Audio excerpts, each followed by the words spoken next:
지난 한 주간 동안 무덥고 대단한 삶을 살아오신 여러분들에게 하나님의 큰 위로와 시원한 은혜가 가득하기를 축복합니다.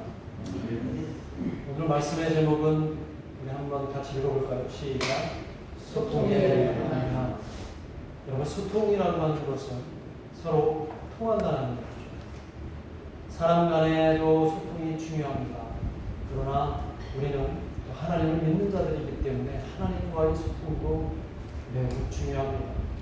오늘 말씀은 바로 그 소통에 관련된 의미로, 주제로 함께 나누려고 하는데, 오늘 말씀의 본문은 노아의 홍수가 일어나고 시간이 한참 흘러서 인간들, 많아진 사람들의 모습이 어떠했는가를 우리에게 적나라하게 보여주는 그런 본문의 내용입니다. 이제 노아의 홍수가 끝나고 사람들이 많이 늘어났고, 그리고 그 사람들에게는 오늘 성경에 보면 하나의 언어만 존재했다라고 얘기를 해요. 하나의 언어만 존재했다라는 의미는 대단히 본문에서 중요한 의미를 갖고 있습니다. 만약에 언어가 하나라면 그 수많은 사람이 있을지라도 소통하기가 쉽습니까? 어렵습니까? 굉장히 쉽겠죠. 아무리 민족이 많아도 언어가 하나라면 그 민족들 간의 소통이 굉장히 원활하겠죠. 하나의 언어는 굉장한 유익이 있었던 거죠. 오늘날 우리 지구상에는 어떻습니까? 우리가 살고 있는 이 세상은 어때요? 지구에 아마 서로 다른 언어가 그것만 또 연구하는 사람들이 있더라. 한 5천에서 7천 개의 언어가 있다는 거예요. 이 지구상에. 나라는 그렇게 안 될 거예요. 아마 유엔에 등록된 나라가 한 230개국 되는데 언어는 그렇다는 겁니다. 그러니까 서로 소통하기가 쉽지가 않잖아. 당장 여러분들이 해외 여행 나가시면 소통이 잘 되던가요? 뭘 사 먹으려도 참 힘들잖아요. 그래서 세계 공통어, 세계 공용어라고 하는 영어가 있는데도 불구하고 우리는 외국인들하고 소통하기가 쉽지가 않아요. 중학교, 고등학교, 대학교까지 영어를 열심히 배웠지만 여전히 언어 때문에 소통하기가 쉽지가 않은 것을 우리는 잘 알고 있습니다. 이렇게 서로 소통하는데 아주 유익한 언어를 하나님께서는 그 민족들에게, 그 많은 사람들에게 하나의 언어만 허락하셨는데, 오늘 본문을 보니까 하나님이 그 언어를 어떻게 하셨다고 해요? 혼잡하게 했다고. 혼잡하게 했다는 것은 서로 언어를 혼란스럽게 만들었다. 다양한 언어로 그 언어를 흩으셨다라고 이렇게 얘기를 합니다. 언어를 혼란스럽게 해서 서로 알아듣지 못하게 하셨다고 오늘 본문에 되어 있습니다. 그리고 언어를 흩으신 다음에, 혼잡하게 한 다음에 사람들을 어떻게 하셨어요? 흩으셨다라고 얘기를 합니다. 그러니까 서로 소통하는데 이 유익한 언어를 왜 하나님은 그들에게 혼란스럽게 하셨어요? 그리고 왜 사람들을 흩어 놓으셨어요? 이게 오늘 본문에서 우리가 확인해야 될 그런 이유입니다. 자, 이런 사건의 원인이 누구에게 있어요? 하나님 그냥 일방적으로 언어를 갑자기 흩으셨어요? 아니면 사람들에게 그 원인이 있습니다. 사람들에게 그 원인이 있습니다. 항상 하나님과 인간 사이에 문제가 발생하면 그 문제의 원인이 어디에 있는 것 같습니다? 사람에게, 우리에게 있는 것 같아요.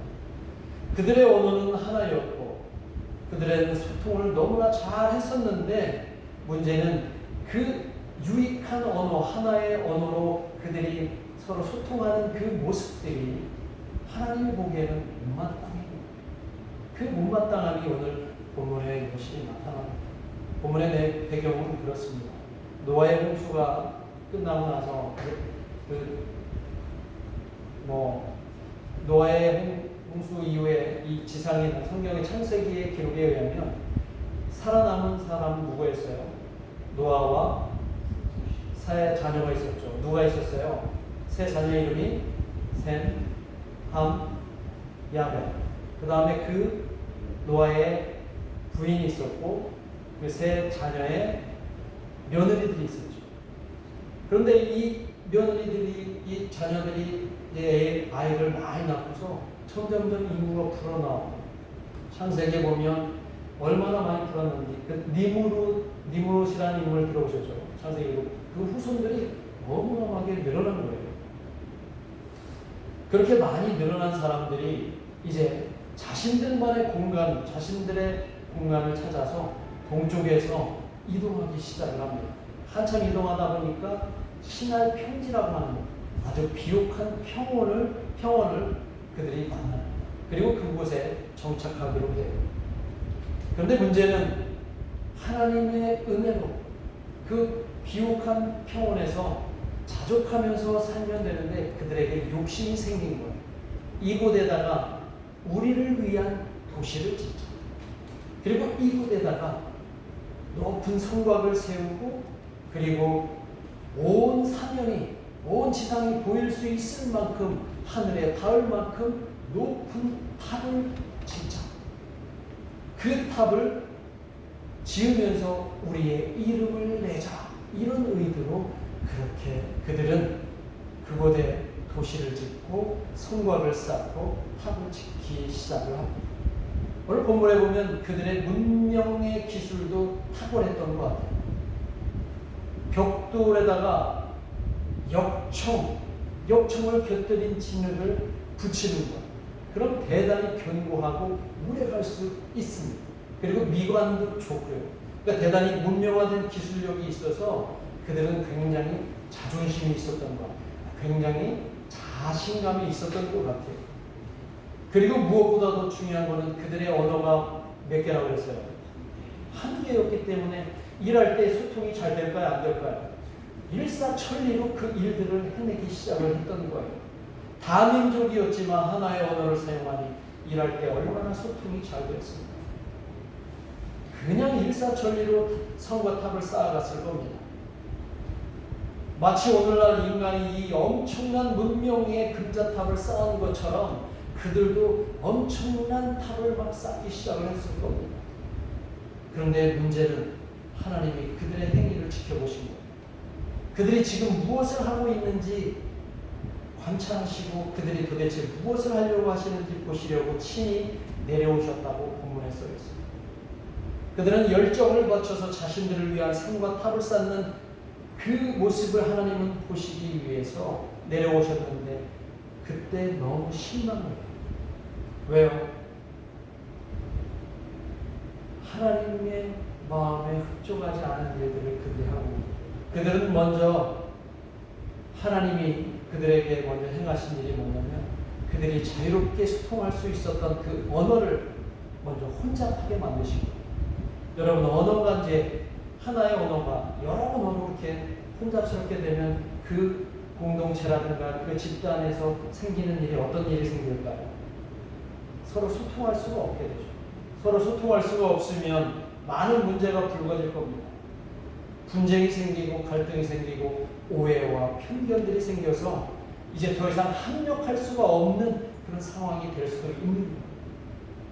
하나님은 어쩌면 이들에게 하나의 언어를 혼잡하게 만드시면서 그거를 의도하신 것일지도 모르겠습니다. 왜 하나였던 언어를 하나님께서는 혼잡하게 만드셨을까요? 왜 그러셨을까요?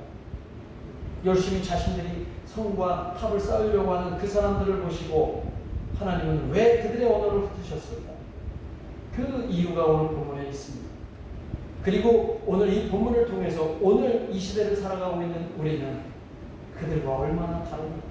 하나님은 오늘 지금 우리를 보시면서 어떤 마음을 품고 계실까 연결해서 함께 생각해 보면 좋겠습니다. 아까도 말씀드렸지만 하나의 언어로 소통한다면 유익이 얼마나 있겠어요, 그죠? 그런데 그 유익의 방향이 그 유익을 위해서 그 유익함이 한 방향으로만 사용된다면 문제가 된다는 것을 하나님이 우리에게 보여주십니다. 그 사람들, 니무롯의 후예들, 그 사람들은 자신들을 위한 것으로 이 유익을 사용했던 거예요. 그러다 보니까 자신들의 교만이 막 싹트기 시작하는 거예요. 우리는 무엇이든지 할 수 있다. 이 하나의 언어로 소통할 수 있고 우리의 가진 이 기술력, 문명을 가지고 우리가 하늘에 닿을 수 있을 만한 탑을 쌓을 수 있다라고 그들은 자만하기 시작합니다. 엄청난 자신감을 갖기 시작한 겁니다. 그리고 그런 열정들이 솟구쳤을 때 그들 마음속에는 이미 하나님에 대한 생각은 없습니다. 그들 마음에는 오직 무엇밖에 없었겠습니까? 탑을 높이 쌓는 것, 우리의 하나된 언어로 우리가 무엇이든지 할 수 있다라고 하는 그 굉장한 자신감밖에 없었던 거예요. 그러니 자연스럽게 그 마음에 하나님이 사라져 버리니까 하나님과의 소통이 단절되고 하나의 언어로 그들은 오로지 사람들과의 소통만 하고 있었던 거예요. 하나님과 소통하지 않고 사람들하고만 소통하니, 그리고 그런 소통을 통해서 신할 경지에 큰 성과 높은 탑을 쌓겠다고 했을 때 하나님이 자신과 소통하지 않은 그들을 어떻게 예쁘게 보시겠어요? 어떻게 그들을 즐겁게 보시겠어요? 자기들끼리 하면 된다고 여기는 그들을 하나님이 어떻게 즐거운 마음으로, 기쁜 마음으로 위로해 축복해주고 그러시겠어요? 오늘날도 마찬가지입니다. 하나님의 뜻을 구하지 않고 오직 자신의 생각만으로 목사가 성도들하고 결탁해서 교회를 막 새롭게 짓는데 하늘에 닿을 만큼 사치스럽고 거대하고 그렇게 짓는 것을 하나님이 기뻐하실까? 그런 생각을 해요. 하나님과는 소통하지 않고 그냥 성도들끼리, 목사하고 성도들끼리 소통해서 큰 행사를 치르고 그리고 자기들에게 영광을 돌리는 그런 수많은 사람들이 오늘날 있을진데, 오늘 이 본문의 사람들이 바로 그런 사람들이야. 그러다가 내 뜻대로 안 되면 하나님은 왜 보고만 있었냐고, 하나님은 왜 간섭하지 않으셨냐고 하나님을 원망하는 사람들이 얼마나 많이 있습니다. 오늘 본문에 보면 그들은 자신감이 출중하고 자신감이 높아서 탑을 하늘에 닿을 정도로 쌓자고 했지만 진정으로 그 하늘의 의미를 그들이 깨달았는지, 하늘로 높이 솟구치자는 그들의 의도나 목적은 무엇이었는지, 하늘은 어떤 의미가 있습니까? 하늘은 인간의 영역이 아니라 누구의 영역이에요? 하나님의 영역인데 인간은 그 하나님의 영역을 침범하기 위해서 하늘에 닿을 만큼, 그리고 우리의 이름을 내자고 그 탑을 한 칸 한 칸 또 올렸던 것입니다. 만약에 하나님을 만나기 위해서 그 탑을 쌓았다면, 하나님을 만나기 위해서 교회 성전을 정말 크게 지었다면 하나님은 오히려 그들의 마음을 받으셨을지 모르지만 오늘 이 본문에 보면 자신들의 이름을 날리기 위해, 본문 4절에 보면 자신들의 이름을 날리기 위해 쌓았다라고 얘기를 하죠. 이것은 어떻게 보면 하나님의 권위에 대한 도전인 것입니다. 인간이 하나님에 대한 권위에 도전하고 있었던 거죠. 오늘날도 이런 무모한 도전이 스스로 잘났다고 여기는 사람들에 의해서 저질러지는 것을 혹시 여러분들은 보고 계십니까? 인간이 신의 영역을 마구 침범해서 마치 자신들이 하나님이라도 됐냐 교만하면서 여전히 우리 삶 가운데 아니면 이 지구에 바벨탑을 쌓고 있지 않겠습니까? 스스로 하나님의 영역을 침범하고 있는 것.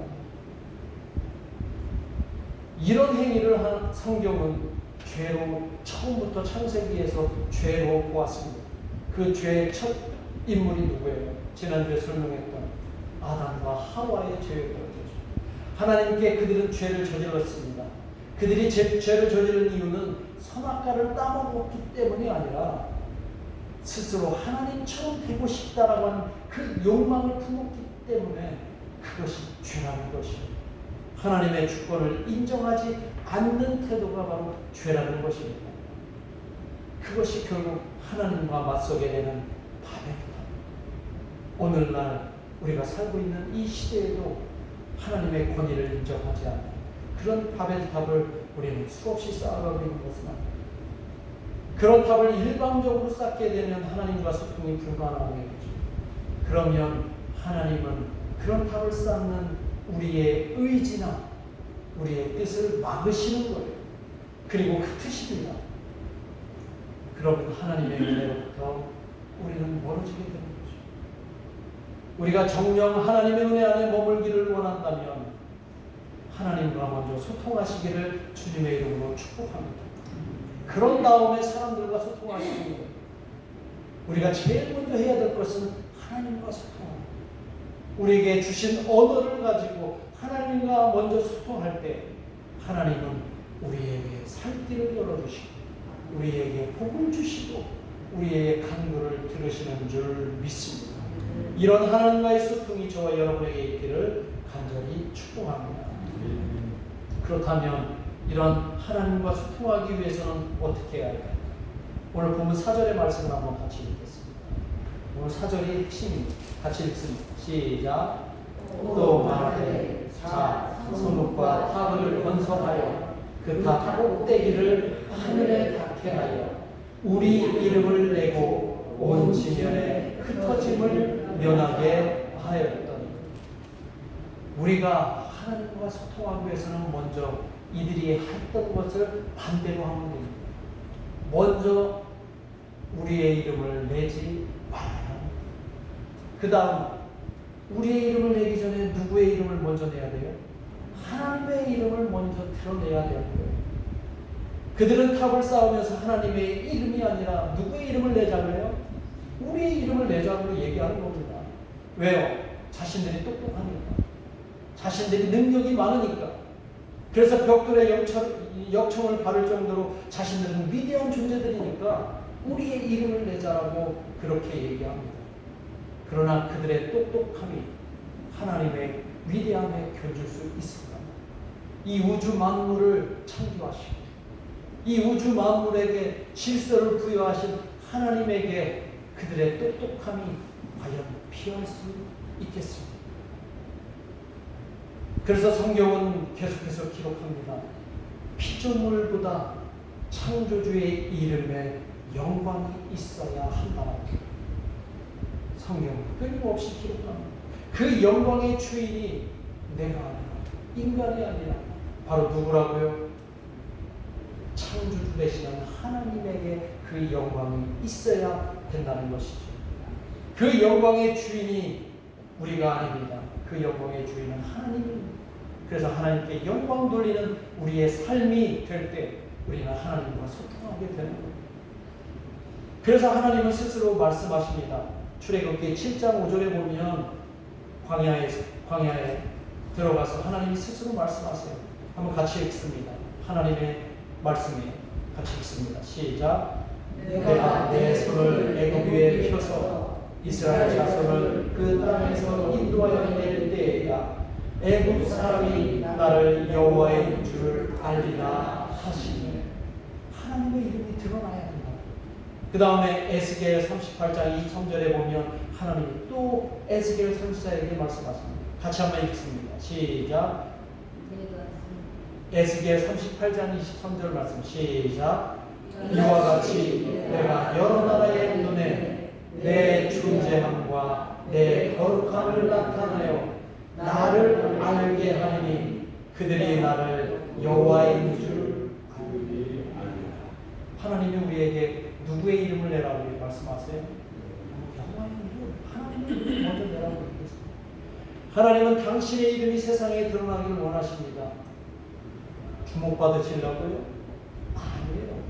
그래야 하나님의 이름이 세상에 드러나야 인간이 겸손해질 수가 있는 거예요. 교만해지지 않을 수 있는 거예요. 인간이 교만해지지 않으면 이 세상에 평화가 임하는 것입니다. 하나님이 주시는 평화가 임하는 거예요. 인간이 교만하니까 계속 그 평화가 깨져요. 그리고 인간의 그 욕심과 교만 때문에 분쟁과 싸움이 일어나는 것이죠. 하나님의 이름이 세상에 드러날 때 세상은 평화롭게 되는 줄 기억하시기를 바랍니다. 다윗은 이 점을 깨닫고 이렇게 멋지게 하나님을 향해 고백합니다. 시편 23편 3절에 보면 하나님께 고백하는 다윗의 이 노래, 이 시를 우리 한번 같이 우리의 마음을 담아서 한번 읊어봅니다. 시작. 내 영혼을 소생시키시고 자기 이름을 위하여 의의 길로 인도하시는 하나님의 이름을 위해서 하나님이 우리를 의의 길로 것입니다. 당신의 이름이 드러나는 그 이유로 인해서 우리를 평안하게, 우리를 행복하게 이끄신다는 것. 다윗은 알았습니다. 자신의 이름이 아니라 하나님의 이름이 세상에 드러날 때 우리에게 진정한 평화와 이루가 있다는 것을, 이 고백을 저와 여러분의 간절한 고백으로 이어가시기를 주님의 이름으로 축복합니다. 바벨탑을 쌓던 그들은 탑을 쌓고 나서 그들은 뭐라고 사절에서 얘기합니다. 사절에 보면 뭐라고 얘기해요? 마지막에 보면 우리의 이름을 내고 그 다음에 뭐라고 얘기해요? 우리의 흩어짐을 면하자라고 얘기해요. 흩어짐을 면하자.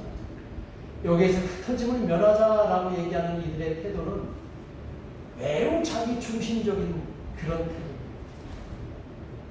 우리의 흩어짐 면하자라고 하는 것은 우리가 할 수 있다는 거예요. 우리가 하나님을 흩으셔도 우리는 흩어지지 않고 우리는 끝까지 남을 수 있다. 우리 마음대로 할 수 있다라고 하는 아주 매우 교만한 태도입니다.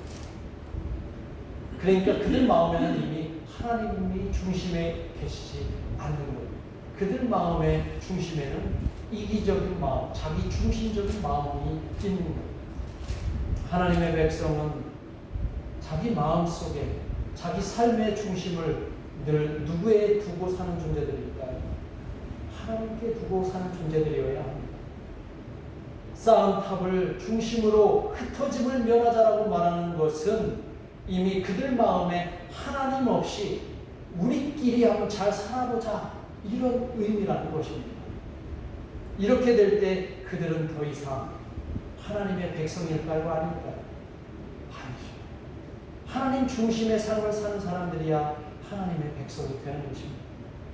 하나님의 백성은 자기 마음을 하나님께 두고 살아가는 사람입니다. 하나님이 아닌 곳에 마음을 둔다면 그것이 자칫 우상이 될 수 있습니다. 그들의 바벨탑이 그들의 우상이 되어 하나님은 그 우상으로 가는 그들의 길을 흩으신 거예요.